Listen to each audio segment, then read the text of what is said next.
Good morning, all of you. Now, today, in continuation with the same history chapter, Independent India, we are on page B46, the third paragraph here, first column, third paragraph. We were doing the features of the Indian Constitution. We have done universal adult franchise. We have also had a look at right to equality. We had a look at the special privileges granted to the poor and the disadvantaged, discriminated sections of the society. So we have seen that how seats are reserved in the legislatures and also in government jobs for the scheduled castes and scheduled tribes. Okay, now the Constituent Assembly, they also spent many days to discuss that what should be the power of the central government. Now, some thought that the central government should be made strong, very strong as compared to the provincial governments or the state governments, because then the central government would be able to keep all the states intact in unity, and then it would be in a position to think and plan for the entire country, because otherwise if the center was not strong, then the states, they will try to do as they wish. But then there were others who were of the opinion that the state governments, the provincial governments, they should have more autonomy, or they should have more freedom.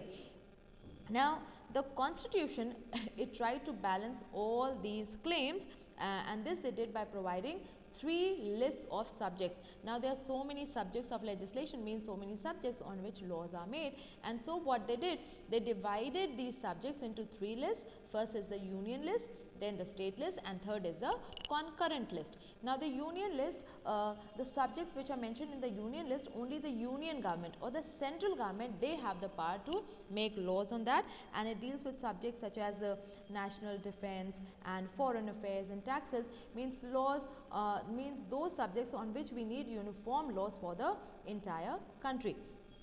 Then we have the state list, and in the state list we have subjects that are important for the development and welfare of a particular state, and so their main concerns are land revenue, law and order, how to develop the state for the development and the welfare of the people and all that. And only on these subjects, only the state government, they have the power to make laws, and the central government, they cannot interfere in the law making on the subjects which are mentioned in the state list. Then we have a third list which is known as the concurrent list, and it has subjects like forest, agriculture, education, public welfare, health, and so these are those subjects on which both the governments, they can make laws, but if there is a conflict, then the laws which are made by the central government, they prevail or they exist, because in our federation, in our system of government, the central government, it tends to be more powerful. Okay, so I talked about federation.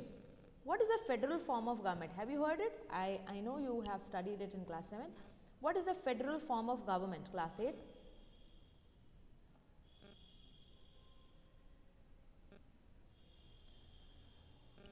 Yes, federal form of government. I got the answer for this question from both section B as well as section C. Now it is your turn. What is a federal form of government? Come on. Form of government that divides the powers of the government between the states and the center. Alright, so having a government at more than one level. So the powers to rule or the powers to govern are divided at different levels, at different tiers, and so it could be 2 or more levels of government. Like when we started with, in our country, we had first only 2 levels of government, that is the central government and the state government. Later on, a third tier or third level of government was also added in the form of local self-governing bodies, in the form of panchayats in villages, municipalities in towns, and municipal corporations in big cities like Lucknow.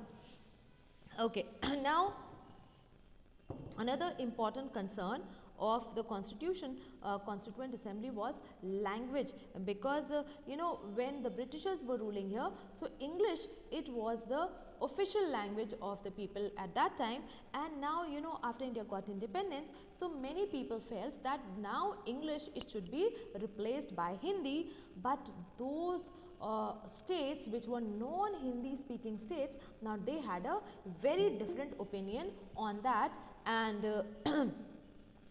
So, T.T. Krishnamachari, he also conveyed a warning, and this was on behalf of the non-Hindi speaking states of South. And now some of the states, they even threatened that they will break off, they will separate themselves from India if Hindi was imposed on them.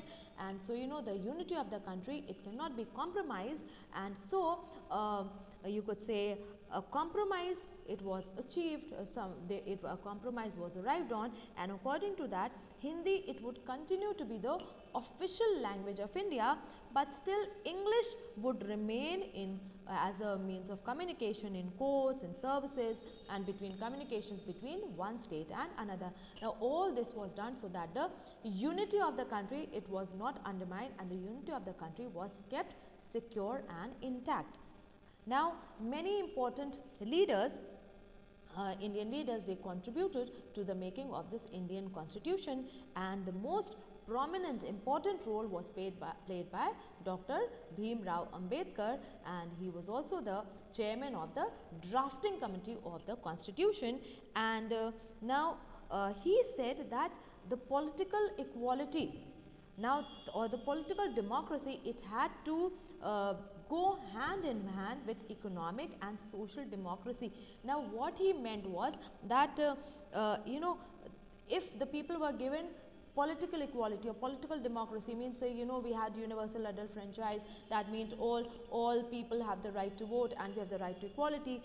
Every vote has equal value, so all people have right to vote, all adult population, everyone has a right to vote, all votes have equal value. But when even if we provide equality in politics, now that will not lead to the removal of inequalities between rich and poor. Even if you provide equality on politics or on political status, then also it will not remove the inequalities which are among the rich and the poor, and among the people of the high caste and the low caste. And so, what he said was that with this new constitution, India was embarking, it was starting on a journey which was full of contradictions. Why contradictions? Contradictions are like two opposing things. So why he said that? Because in politics people will have equality, but on social and economic front there will continue to be inequality because of the social structure and economic structure of the country. And he was worried about this aspect, because then what he thought was that one day if this inequality it went on growing, then it could create conflicts in the country. Now, we move on to the formation of states on the basis of language. And the Indian National Congress during the 1920s, when our national struggle for independence, it was still on. So, they said that once the country got independence, then all the different linguistic groups, means all the different language groups, they will have a state of their own in this country. But even after independence, after we got independence, the Congress, it did not do anything on this regard, and did not do anything to honor the promise that they had made to the people. And why? Because India had been divided on the basis of religion, and we have seen already that this partition, now it had been it had a very adverse effect on the people of both the countries, India and Pakistan. And there were so many, more than 1 million migrants, so many people got killed, so many got maimed and injured and orphaned, and so many lost their were separated from their families. So many people they were displaced, they did not have homes, they had to be provided with jobs. And so the outcome of the partition, which was on the basis of religion, now that had been so bad. And so now they were like that, how we can further divide the country on the basis of language. Already the country has been divided on the basis of religion, so now how we could further divide the country on the basis of language. And both Prime Minister Jawaharlal Nehru and Sardar Vallabhbhai Patel, now they were of the view that they were against this creation of states on the basis of languages. And after the partition, Jawaharlal Nehru, he said that disruptionist tendencies, they had come to the fore. Means tendencies which want to hamper the unity of, which want to hinder the unity of the country, or tendencies which want to hinder the unity and the development of the country. Now they have come to the front, they have come to the fore, and to check those tendencies which have come against the nation, we need to be strong. The nation need to be strong and united. So the nation, it need to be strong and united if we had to face all this. And to that, even Vallabhbhai Patel, he also added, and he said that the first and the last need of India, means the priority of India at that present moment was that India should become a nation, a proper strengthened nation, that it could become a nation. And he also said that everything which helped the growth of nationalism, so everything which helped the growth of this love for the nation, the unity and the integrity of the country, now those things only should go forward.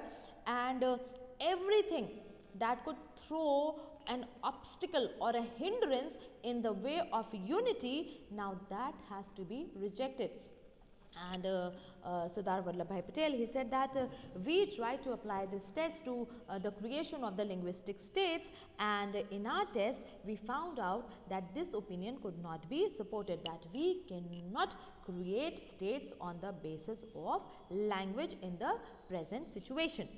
Now the Kannada, the Malayalam, the Marathi speakers, they all had been looking forward to have their own state in the country. And a veteran Gandhian, means a person who followed the principles of Gandhiji, now his name was Potti Sriramulu. Now he went on to a hunger strike, and so he went on a hunger strike, and he was demanding the formation of the state of Andhra.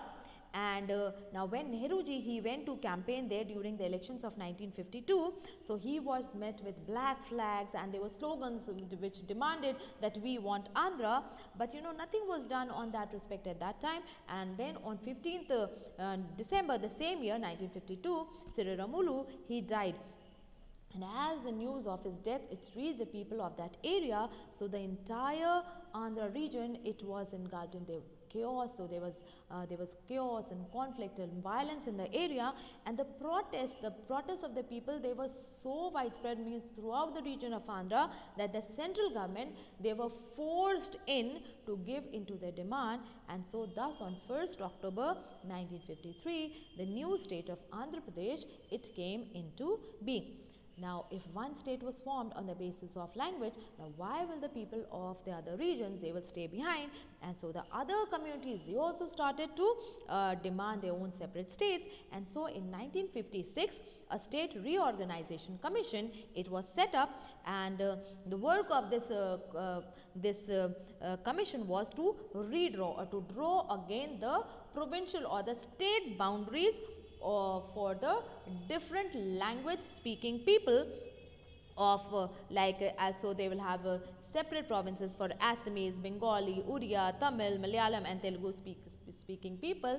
And then even so that was south, but the Hindi speaking regions of North India, now they were also divided into different states. And then a few years later in 1960, Bombay was divided for Marathi and Gujarati speaking people in the form of Maharashtra and Gujarat. And then in 1966, the state of Punjab, now it was also divided into Punjab and Haryana, and Punjab was for Punjabi speakers and Haryana was for Haryanvi speakers. So, though the leaders, they were apprehensive, they were doubtful, they did not know that what will happen if they will create the states on the basis of language, and they were afraid that it could lead to the disunity of the country. But by example, not example, but through experience, we have seen that the creation of the states on the basis of language, it has not hindered the unity of the country. On the other hand, it has led to more unity of the country, and the country had been strengthened even though there had been a separation on the basis of language in the states. So, for today we will stop here. Have you understood what we have done till now? Any confusion, any question, class?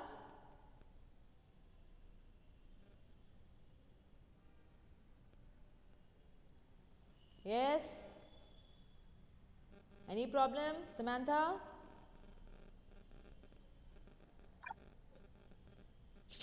No, ma'am. All right, okay. No, ma'am.